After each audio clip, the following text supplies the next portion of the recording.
नमस्कार। खेलों पर हमारे साप्ताहिक कार्यक्रम खेल आजकल में आपका स्वागत है। मैं हूं सुचित्रा।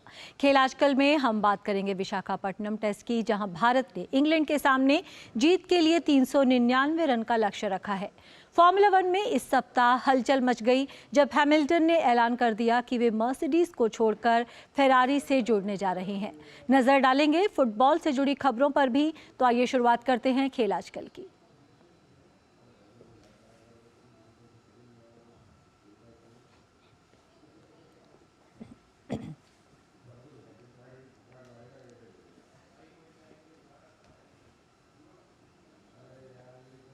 और सबसे पहले हम बात करते हैं क्रिकेट की। विशाखापट्टनम टेस्ट में भारत ने इंग्लैंड के सामने 399 रन का लक्ष्य रखा है। जवाब में आज तीसरे दिन का खेल खत्म होने तक इंग्लैंड ने 1 विकेट के नुकसान पर 67 रन बना लिए हैं।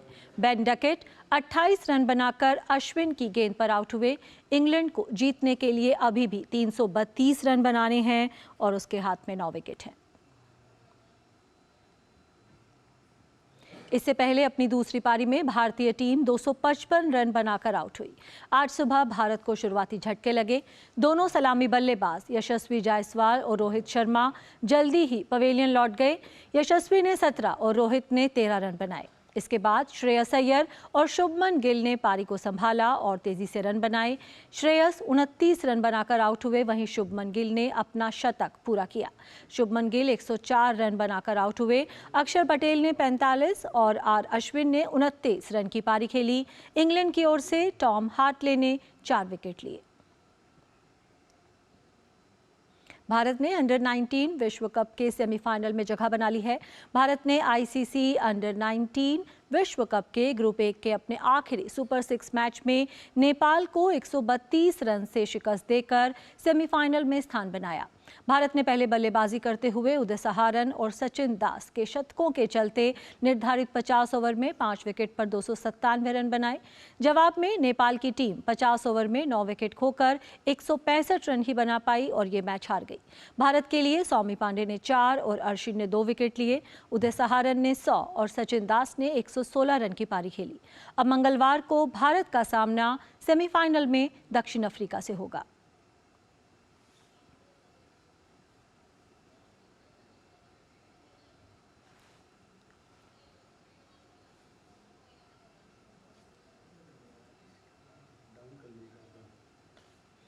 गुरुवार को वित्त मंत्री निर्मला सीतारमण द्वारा पेश किए गए अंतरिम बजट में खेल मंत्रालय को 3,442.32 करोड़ रुपए आवंटित किए गए, जो पिछले साल की तुलना में 45.36 करोड़ रुपए ज्यादा हैं। पिछले बजट में खेल मंत्रालय को 3,396.96 करोड़ रुपए आवंटित हुए थे। 2024-2025 वित्तीय वर्ष के दौरान देश का मुख्य ध्यान पेरिस में होने वाले ओलंपिक खेलों पर लगा होगा। खेलो इंडिया का जो बजट है उसमें भी पिछले बार के मुकाबले इस बार बढ़त हुई है। भारतीय खेल प्राधिकरण का भी जो बजट है वो पिछले साल की तुलना में 26.83 करोड़ रुपए बढ़ाया गया है। राष्ट्रीय खेल महासंघों के बजट में भी 15 करोड़ रुपए का इजाफा देखने को मिला है। वहीं राष्ट्रीय डोपिंग रोधी एजेंसी को अंतरिम बजट में 22.30 करोड़ रुपए आवंटित हुए हैं।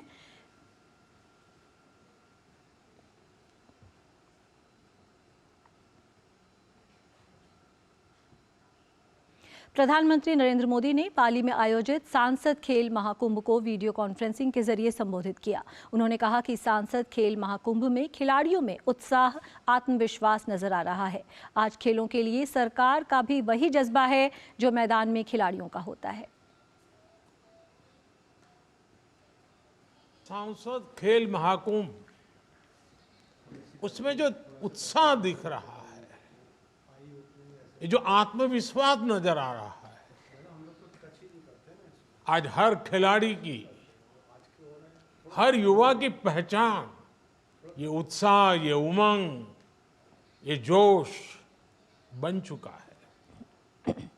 आज खेलों के लिए सरकार की भी वही स्पिरिट है जो मैदान पर खिलाड़ी की होती है। पीएम ने कहा कि बीजेपी सांसद खेल महाकुंभ ने जिलों में, राज्यों में लाखों खिलाड़ियों को खेलने का मौका दिया है। यह खेल महाकुंभ नए खिलाड़ियों को तलाशने और तराशने का नया माध्यम बन रहे हैं। पीएम ने अपने संदेश में कहा कि खेल युवाओं को बहुत सी बुराइयों से बचाकर रखते हैं। खेलों की एक बहुत बड़ी ताकत ये भी होती है कि खेल युवाओं को बहुत सी बुराइयों से बचाकर रखते हैं। खेलों में इच्छा शक्ति मजबूत होती है, एकाग्रता बढ़ती है, हमारा फोकस क्लियर रहता है। चाहे ड्रग्स का जाल हो, दूसरे पदार्थों की लत हो, जो खिलाड़ी हैं वो इन सब से दूर रहता है। इसलिए खेल व्यक्तित्व के विकास में भी बड़ी भूमिका निभाते हैं। खेलो इंडिया शीतकालीन खेलों की केंद्र शासित प्रदेश लद्दाख में शुरुआत हुई। लेह में इन खेलों का उद्घाटन समारोह आयोजित किया गया। ये इन खेलों का चौथा संस्करण है। 2020 से खेलों का आयोजन कर रहे केंद्र शासित प्रदेश जम्मू कश्मीर के साथ इस साल केंद्र शासित प्रदेश लद्दाख भी पहली बार इन खेलों की मेजबानी कर रहा है। शीतकालीन खेलों का प्रथम चरण पहली बार केंद्र शासित प्रदेश लद्दाख में 2 से 6 फरवरी तक आयोजित किया जा रहा है। दूसरा चरण 21 से 25 फरवरी तक गुलमर्ग, जम्मू कश्मीर में आयोजित किया जाएगा। लेह में 3 स्थानों पर आइस हॉकी और स्पीड स्केटिंग स्पर्धाएं हो रही हैं। उद्घाटन समारोह में आइस हॉकी का प्रदर्शनी मैच भी खेला गया। इसके बाद रंगारंग सांस्कृतिक कार्यक्रम का भी आयोजन किया गया। इस अवसर पर केंद्र शासित प्रदेश लद्दाख के उपराज्यपाल मुख्य अतिथि के रूप में शामिल हुए। उन्होंने खिलाड़ियों को शुभकामनाएं देते हुए कहा कि देश में पिछले 10 साल में खेलों में काफी सुधार हुआ है और इसका श्रेय प्रधानमंत्री नरेंद्र मोदी को जाता है। जब से मोदी जी 10 साल से आए हैं, इतना बढ़ावा मिला है कि अब सभी खिलाड़ी ये समझने लगा है कि हमारे ऊपर किसी का प्रोत्साहन का हाथ है। पहले हमारे खिलाड़ी हर फील्ड में वो ये समझते थे कि ठीक है, कोई सिलेक्शन हुआ, आए नहीं आए, तो एक बड़ा रूटीन था। लेकिन अब प्रधानमंत्री जी के पर्सनल इंटरवेंशन से, पर्सनल इंटरेस्ट से यह खेल का जो हमारे देश में माहौल बना है, ये बहुत ही अच्छा है और बड़ा ही आगे चल करके बड़ा ही महत्वपूर्ण होगा और दुनिया में हम एक अच्छा नाम कमाएंगे। दिल्ली पुलिस परिवार कल्याण समिति द्वारा मिशन ओलंपिक के वार्षिक स्पोर्ट्स मीट के समापन समारोह में युवा खिलाड़ियों को उनके शानदार प्रदर्शन के लिए सम्मानित किया गया। इन खिलाड़ियों ने 9 खेलों में शिरकत की और पदक जीते। इस वार्षिक मीट का मकसद पुलिस परिवार के युवा बच्चों को खेलों के प्रति प्रोत्साहित करना है, ताकि आगे चलकर इनमें से ही कई खिलाड़ी ओलंपिक तक का सफर तय करें और देश को गौरवान्वित करें। का है ये चला है कि जिससे हमारे बच्चे, इतना स्ट्रेसफुल आजकल पढ़ाई लिखाई में भी बहुत स्ट्रेसफुल माहौल रहता है, तो वो खेल के थ्रू अपना स्ट्रेस हटा सकते हैं और जो इसमें से प्रतिभान जो बच्चे, जो बहुत टैलेंटेड बच्चे हैं, वो आगे चलकर स्पोर्ट्स को अपना कैरियर बना सकते। स्पोर्ट्स आज की ज़िंदगी में, जो कि एक बड़ी लाइफ जटिल होती जा रही है, कॉम्प्लेक्स होती जा रही है, स्ट्रेस सोसाइटी में बहुत बढ़ता जा रहा है, उसमें स्पोर्ट्स एक बहुत ही बढ़िया काम करता है स्ट्रेस को रिड्यूस करने में, अच्छा इंसान बनने में, इस सोसाइटी का एक अच्छा मेंबर बनने में। और PFWS जो स्पोर्ट्स पे इम्पोर्टेंस दे रही है, ये उसी डायरेक्शन में है और ये एक बहुत अच्छा इनिशिएटिव है। इस मौके पर मुख्य अतिथि के रूप में आए भारत के पूर्व क्रिकेटर और पूर्वी दिल्ली के सांसद गौतम गंभीर ने कहा कि पिछले 10 साल में देश के अंदर खेलों का माहौल बदला है। वहीं पूर्व निशानेबाज जसपाल राणा ने कहा कि खिलाड़ियों को दबाव से दूर रहना चाहिए ताकि वो अपना शानदार प्रदर्शन कर सकें। हमारे बच्चों में कोई टैलेंट की कमी नहीं है। They have shot brilliantly in world cup, world championship, any competition they been there, but you need to that 4 year का जो एक ओलंपिक का जो होता है ना, वो जब वहाँ पर बच्चा खड़ा होता है उसमें वो हिम्मत होनी चाहिए कि उस टाइम पे वो कर दिखाए, और वो कुछ क्षणों के लिए होता है। तो उस चीज़ के लिए आपको जो जोर लग सकता है आपको लगाना पड़ेगा, चाहे गवर्नमेंट हो, चाहे फेडरेशन हो, चाहे वो शूटर हो। राजधानी दिल्ली में sports journalist federation of India और दिल्ली खेल पत्रकार संघ द्वारा आयोजित कार्यक्रम में देश के पूर्व दिग्गज एथलीट और इंडियन ओलंपिक एसोसिएशन की अध्यक्ष पीटी उषा को लाइफ टाइम अचीवमेंट अवार्ड से सम्मानित किया गया। इस सम्मान समारोह में राज्यसभा सांसद और बीसीसीआई उपाध्यक्ष राजीव शुक्ला, पूर्व ओलंपिक निशानेबाज जसपाल राणा भी मौजूद रहे। राजीव शुक्ला ने उन्हें सम्मानित किया।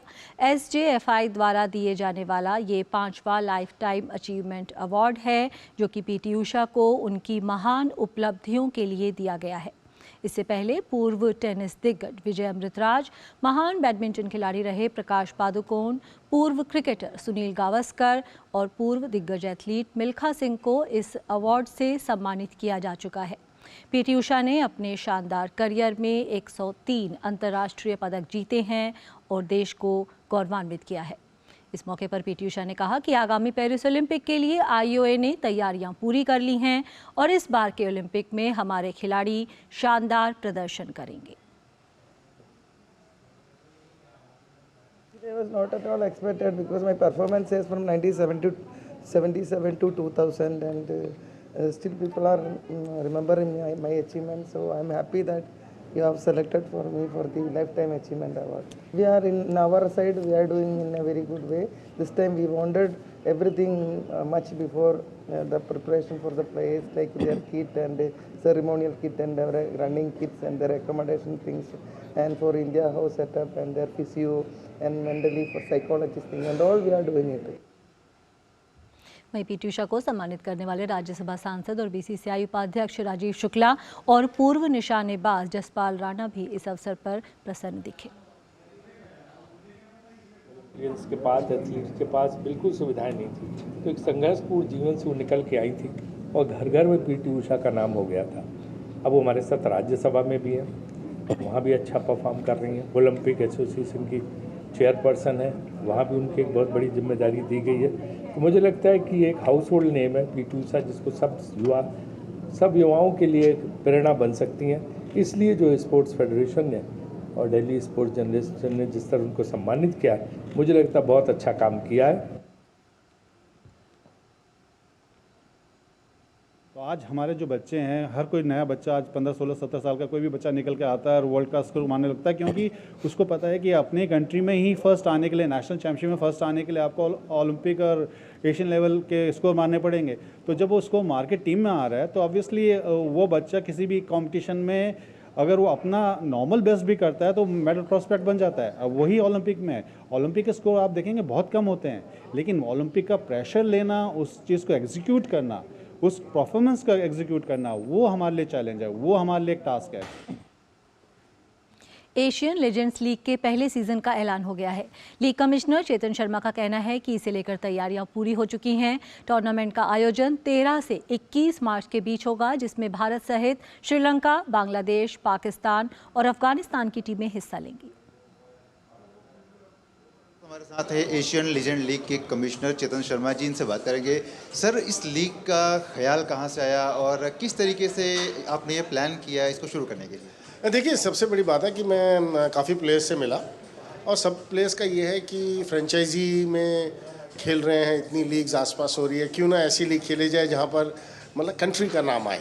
बेशक हम बुज़ुर्ग लोग हैं, हम पुराने लोग हैं, रिटायर्ड हैं, तो लेकिन एक कहते हैं ना, एक यूनिट बनकर खेलना, देन की फ्रेंचाइजी खेलना, वो डिफरेंट बात है, वो एक जज्बा अलग रहता है।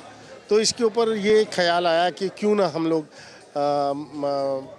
रिटायर्ड प्लेयर्स के साथ एक कंट्री को लेकर हम लोग खेलें। वो पुराने लोग जिनके साथ, जैसे अभी इरफान पठान ने बात की है कि हम लोग खेलना चाहता हूँ, मैं अंडर 19 से खेलना चाहता हूँ, इवन मैं भी मिलना चाहता हूँ। तो एक्चुअली ये बात वहाँ से शुरू हुई और यहाँ पर ख़त्म हुई। तो अच्छी बात है जब पुराने क्रिकेटर्स आएंगे, खेलेंगे और उनका एक हुनर देखेंगे, जज्बा देखेंगे दोबारा, वो इम्पोर्टेंट है। बात करें हम हमारे इंडियन लीजेंड्स, हमारी जो टीम होगी उसमें कौन कौन से लीजेंड्स नज़र आएंगे? देखिए, अभी मैं डिस्क्लोज ज़्यादा नहीं कर सकता, लेकिन आपको बहुत अच्छी टीम नज़र आएगी, बहुत अच्छी। और मेरा काम सिर्फ क्रिकेट को रिलेटेड है और क्योंकि फॉर्मेशन ऑफ द टीम्स वगैरह सभी से बात करना, तो बहुत जल्दी हम प्लेयर्स को कंफर्म करके आप तक पहुंचेंगे। सर वेन्यू और टाइम क्या होगी? अभी आईपीएल भी है, इसके बाद वर्ल्ड कप भी है, तो उसको ध्यान में रखते हुए आई थिंक तो क्या फाइनल होने वाला है? नहीं देखिए, जो टाइम है वो 13 मार्च से 21 मार्च आईपीएल से पहले है। आईपीएल से कुछ समय पहले ख़त्म हो रहा है। नंबर 2 इज़ वेन्यू परमिशन्स की। देखिए जहाँ भी आप करवाएंगे उस बोर्ड से परमिशन की आपको ज़रूरत है। वो परमिशंस हो रही हैं, बहुत जल्द हो जाएंगी। वैसे तो 99.9% क्लियर हो चुका है, बट कहते हैं ना फॉर्मल एक जब तक लेटर ना आए तब तक थोड़ा डिस्क्लोज करना अच्छी बात नहीं है। तो लेकिन एशियन कंट्री में ही होगा, लेकिन और हमें मद्देनज़र रखना पाकिस्तान इन्वॉल्व है तो उसके ऊपर भी हमें ध्यान देना है। तो वो सिर्फ परमिशन की वेट करें, अति से आज या कल तक क्लियर हो जाएगा। ये थे चेतन शर्मा जी, जिनका साफ तौर पर कहना है कि एशियन लीजेंड लीग किसी न किसी एशियन कंट्री में ही खेला जाएगा। कैमरामैन मोहित के साथ मैं सुशील कुमार, डीडी न्यूज़, दिल्ली। भारत के पृथ्वी शेखर ने शानदार प्रदर्शन करते हुए ऑस्ट्रेलियन ओपन डेफ चैंपियनशिप का खिताब जीत लिया है। पृथ्वी ने ऑस्ट्रेलियन ओपन डेफ चैंपियनशिप में एकल में खिताबी जीत हासिल की। शेखर ने एकल फाइनल में हंगरी के गैबोर माथे को हराने में सफलता पाई। पृथ्वी ने सेमीफाइनल के लिए क्वालिफाई करने के लिए ग्रुप चरण में अपने सभी 3 मैच जीते और एकल सेमीफाइनल और फाइनल में सीधे सेट्स में जीत हासिल की। युगल में ग्लेन फ्लिंडल के साथ वे उपविजेता रहे। पृथ्वी और उनके साथी फ्लिंडल को युगल के फाइनल में गैबोर माथे और ऐसा हयात के खिलाफ 6-0, 5-7, 7-10 से शिकस्त मिली। ऑस्ट्रेलियन ओपन विजेता यानिक सिनर ने कहा कि ये सीजन अभी शुरू हुआ है और वे हर ग्रैंड स्लैम में अपना सर्वश्रेष्ठ प्रदर्शन करना चाहते हैं। वहीं सिनर ने अपने माता पिता की भी जमकर तारीफ की, जिन्होंने उन पर कभी किसी तरह का दबाव नहीं डाला। Quest'anno è proprio di giocare un po' meglio. इस साल मेरा लक्ष्य ग्रैंड स्लैम में बेहतरीन प्रदर्शन करना है। पिछले साल विमिल्डन में मैं सेमीफाइनल तक पहुंचा था। इस साल के पहले ग्रैंड स्लैम में मैं इससे अच्छा नहीं कर सकता था, लेकिन सीजन अभी खत्म नहीं हुआ है, बल्कि ये सिर्फ एक शुरुआत है। मेरे पिता अभी खाना पकाते हैं। कई बार वे अपने रेस्तरां में मदद करते हैं। मिनीमा घर पर मेरे दादा और दादी की मदद करती हैं। वे दोनों हमेशा काम में लगे रहते हैं, जो मुझे बहुत पसंद है। मेरे प्रति उनके रवैये में कुछ नहीं बदला। मैं वही हूँ जो मैं बचपन में था। मेरे बड़े सपने थे और अब भी मेरे सपने बड़े हैं। That's what I love about them and बात करते हैं फॉर्मूला 1 की। लुइस हैमिल्टन 2024 सीजन के अंत में मर्सिडीज टीम छोड़ देंगे। वे 2025 में बहुवर्षीय अनुबंध पर फॉर्मूला 1 टीम फेरारी में शामिल हो जाएंगे। फेरारी ने हैमिल्टन के टीम में शामिल होने की पुष्टि कर दी है।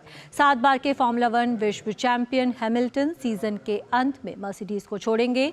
39 वर्षीय ब्रिटिश खिलाड़ी लुइस हैमिल्टन फेरारी में स्पेनिश ड्राइवर कार्लोस सेंज की जगह लेंगे।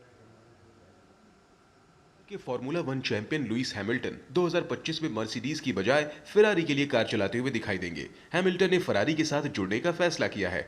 हैमिल्टन 2024 सीजन के अंत में मर्सिडीज छोड़ देंगे। वो 2025 में बहुवर्षीय अनुबंध पर फॉर्मूला 1 टीम फेरारी में शामिल हो जाएंगे। 39 वर्षीय ने पिछले साल ही मर्सिडीज के साथ 2 साल का नया करार किया था। हालांकि उनके अनुबंध में 1 वर्ष के बाद ब्रेक क्लॉज शामिल था, जिसे अब उपयोग में लाते हुए हैमिल्टन ने टीम को छोड़ने का फैसला किया है। 39 वर्षीय ब्रिटिश खिलाड़ी लुइस फेरारी में स्पेनिश ड्राइवर कार्लोस साइंज की जगह लेंगे। फेरारी में हैमिल्टन चार्ल्स लेक्लर्स के साथ कार चलाएंगे। हैमिल्टन ने एक बयान में कहा है कि वो मर्सिडीज में अपना समय शीर्ष पर रहते हुए समाप्त करना चाहते थे और इस सीजन में अपना सर्वश्रेष्ठ प्रदर्शन करने की कोशिश करेंगे। उम्मीद की जा रही है कि हैमिल्टन के फेरारी के साथ जुड़ने के बाद टीम को 2020 के बाद पहला फॉर्मूला 1 चैंपियन मिल सकता है। हैमिल्टन के फेरारी के साथ जुड़ने से टीम के फैंस काफी खुश हैं। हैमिल्टन एक महान चालक है। मेरी राय में वो बहुत कुशल है और मुझे लगता है कि फेरारी को भी उनकी जरूरत है। वास्तव में एक फैंस के रूप में मैं स्पष्ट रूप से 7 बार के विश्व चैंपियन के फेरारी के साथ जुड़ने से बहुत उत्साहित हूँ। मुझे लगता है कि उनके आने से टीम रेड बुल, मर्सिडीज और एस्टन मार्टिन की तुलना में काफी मजबूत दिखाई दे रही है। आप देख सकते हैं कि भले ही मैं फेरारी से नहीं हूँ, लेकिन मैं फेरारी से भी ज्यादा खुश हूँ। लेकिन फेरारी एक संस्था है और अगर उनके जैसा कोई चैंपियन आता है तो इससे अच्छी बात क्या होगी। हैमिल्टन 2013 सत्र में मैक्लारेन से मर्सिडीज में शामिल हुए थे। इसके बाद उन्होंने सफलता की ऊंचाइयों को छुआ। मर्सिडीज के साथ उन्होंने 7 में से 6 चैंपियनशिप हासिल की। उन्होंने टीम के साथ अपनी रिकॉर्ड 103 रेसों में से 82 जीती। मर्सिडीज के साथ हैमिल्टन का जीत का सिलसिला पिछले कुछ समय से रुका हुआ है। उनकी आखिरी रेस 2021 में सऊदी अरब ग्रां प्री में जीती थी। हैमिल्टन ने 2023 के अभियान को तीसरे स्थान पर रहते समाप्त किया। हालांकि वह पहले स्थान पर रहे वर्स्टैपेन से 341 अंक पीछे थे। हैमिल्टन इस खेल के सबसे सफल ड्राइवरों में से हैं और फेरारी फार्मूला 1 की सबसे पुरानी और सफल टीम है। ऐसे में इन दोनों का साथ फैंस की उम्मीदों पर खरा उतरता है या नहीं, ये देखने वाली बात होगी। Sports desk, DD news. Spanish club Barcelona के मैनेजर जावी हर्नांडेज ने इस सत्र के बाद क्लब छोड़ने की घोषणा कर दी है। जावी हर्नांडेज नवंबर 2021 में इस क्लब के मैनेजर बने थे। स्पेनिश फुटबॉल क्लब बार्सिलोना के लिए मौजूदा सत्र उम्मीद के अनुरूप नहीं रहा है। टीम ला लीगा में तीसरे स्थान पर बनी हुई है। शनिवार को बार्सिलोना को विलारियाल के खिलाफ बड़ी हार का भी सामना करना पड़ा है। अब टीम के लिए एक और बुरी खबर आई है। टीम के मैनेजर जावी हर्नांडेज ने इस सत्र के बाद क्लब छोड़ने की घोषणा कर दी है। जावी हर्नांडेज ने क्लब छोड़ने की घोषणा प्रेस कॉन्फ्रेंस करके दी। बार्सिलोना के पूर्व मिडफील्डर जावी ने नवंबर 2021 में क्लब के मैनेजर का पद संभाला था। शनिवार को मिली हार के बाद बार्सिलोना ला लीगा में शीर्ष पर चल रही रियल मैड्रिड से 10 अंक पीछे है। आपके प्रश्न करने से पहले ही मैं एक बात की घोषणा करना चाहता हूं। 30 जून के बाद मैं बार्सिलोना के कोच के रूप में क्लब के साथ नहीं जुड़ा रहूंगा। मैंने अभी क्लब के अध्यक्ष, उपाध्यक्ष और खेल निदेशक से बात की है। मुझे लगता है कि मौजूदा स्थिति क्लब के अनुरूप नहीं है। मैं वर्तमान स्थिति से खुश नहीं हूं। ऐसे में मैं सार्वजनिक रूप से आज घोषणा कर रहा हूं। मैं पहले ही इस फैसले के नतीजे पर पहुंच चुका था, लेकिन आज जो हुआ उसके बाद मुझे लगता है कि ये सही समय है क्लब छोड़ने की घोषणा करने का। मुझे लगता है कि क्लब को बदलाव की ज़रूरत है, खासकर खिलाड़ियों की भलाई के लिए भी यह सबसे अच्छी सोच है। मुझे लगता है कि वो स्वतंत्र और शांत महसूस करेंगे। मुझे लगता है कि अभी बहुत तनाव है। एक प्रशंसक के रूप में मुझे लगता है कि 30 जून को क्लब छोड़ना सबसे अच्छा निर्णय है। मैं आखिरी 4 महीने में अपना सब कुछ देने की कोशिश करूंगा। 44 साल के जावी ने खिलाड़ी के रूप में बार्सिलोना के साथ करीब 44 खिताब जीतने में सफलता पाई थी। हालांकि मैनेजर के लिए क्लब के साथ उनका सफर बहुत अच्छा नहीं रहा है। जावी ने क्लब के मैनेजर का पद संभालने के बाद 2022-23 सत्र में टीम को ला लीगा का खिताब दिलाने में अहम भूमिका निभाई थी। शनिवार को मिली हार से पहले टीम के कोपा डेल रे में एथलेटिको बिल्बाओ के खिलाफ हार का सामना करना पड़ा था। हालांकि बार्सिलोना के पास अभी भी चैंपियंस लीग में खिताब जीतने का अवसर बना हुआ है। इस प्रतियोगिता में ग्रुप दौर में उन्होंने शीर्ष स्थान हासिल किया था। अब अंतिम 16 के मुकाबले में उनका सामना 16 फरवरी को पहले लेग में नपोली से होगा। Sports desk, DD news. Football जगत से जुड़ी कुछ अन्य खबरों को जानने के लिए नजर डालते हैं इस सॉकर रैप पर। इंडियन सुपर लीग में 2 कट्टर प्रतिद्वंद्वी मोहन बागान सुपर जायंट और ईस्ट बंगाल के बीच खेला गया मैच 2-2 की बराबरी पर खत्म हुआ। इस मुकाबले में दोनों हाफ में 2-2 गोल देखने को मिले। ईस्ट बंगाल ने तीसरे मिनट में अजय छेत्री के गोल से बढ़त हासिल की, लेकिन अरमांडो सादिकू ने 17वें मिनट में गोल कर मोहन बागान को 1-1 से बराबरी पर ला दिया।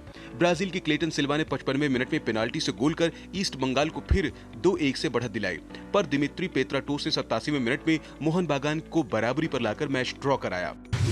आइवरी कोस्ट ने अफ्रीका कप ऑफ नेशंस ने सेमीफाइनल में स्थान बना लिया है। रोमांचक क्वार्टर फाइनल में आइवरी कोस्ट ने माली को 2-1 से हराने में सफलता पाई। ओमार डियाकिटे ने 122वें मिनट में गोल करके टीम को जीत दिलाई। पहले हाफ में कोई भी टीम गोल नहीं कर पाई। हालांकि दूसरे हाफ में दोनों की तरफ से 1-1 गोल हुआ। दूसरे अतिरिक्त समय में आइवरी कोस्ट ने गोल करके मुकाबले को अपने नाम किया। इस मैच में माली के 1 और आइवरी कोस्ट के 2 खिलाड़ियों को रेड कार्ड दिखाया गया। दक्षिण अफ्रीका की टीम भी अफ्रीका कप ऑफ नेशंस के सेमीफाइनल में पहुंचने में सफल रही है। पूरे मुकाबले के दौरान दोनों टीमों के बीच जबरदस्त टक्कर देखने को मिली। निर्धारित समय और फिर अतिरिक्त समय में भी गोल नहीं हो सका। अफ्रीकी टीम ने पेनाल्टी शूटआउट में केप वेर्दे को 2-1 से शिकस्त देकर अंतिम 4 में प्रवेश किया। इंग्लिश प्रीमियर लीग में एस्टन विला ने शेफील्ड यूनाइटेड को 5-0 से हराने में सफलता पाई। विला ने 4 गोल पहले हाफ में किए। वो पहले 30 मिनट में 40 गोल करने वाली पहली टीम बन गई है। इस जीत के साथ एस्टन विला ने लीग में 4था स्थान हासिल कर लिया है। प्रीमियर लीग में ही टॉटनहैम हॉटस्पर्स को एवर्टन के खिलाफ 2-2 के ड्रॉ से संतोष करना पड़ा। टॉटनहैम के लिए रिचार्लिसन ने 2 गोल किए। उन्होंने चौथे और 41वें मिनट में ये गोल किया। वहीं एवर्टन की तरफ से हैरिसन ने 30वें मिनट में पहला गोल किया, जबकि ब्रेंथवेट ने दूसरे हाफ के अतिरिक्त समय में बराबरी का गोल किया। ड्रॉ के बाद टॉटनहैम 5वें स्थान पर खिसक गई है। ला लीगा में बार्सिलोना के अलावेस को 3-1 से शिकस्त दी। मैच में पहले हाफ में 1 और दूसरे हाफ में 3 गोल हुए। बार्सिलोना के लिए लेवेंडोस्की ने दिसंबर के बाद से अपना पहला गोल किया। दूसरे हाफ में बार्सिलोना के लिए गुंडोगान और फेरेरिया ने 1-1 गोल किया। इस जीत के बाद बार्सिलोना तीसरे स्थान पर बनी हुई है। बुंदेसलीगा में बायर्न म्यूनिख ने बोरुसिया मुनचेनग्लैडबाख को 3-1 से हराने में सफलता पाई। इस जीत के बाद बायर्न लीग में दूसरे स्थान पर बनी हुई है। Sports desk, DD news.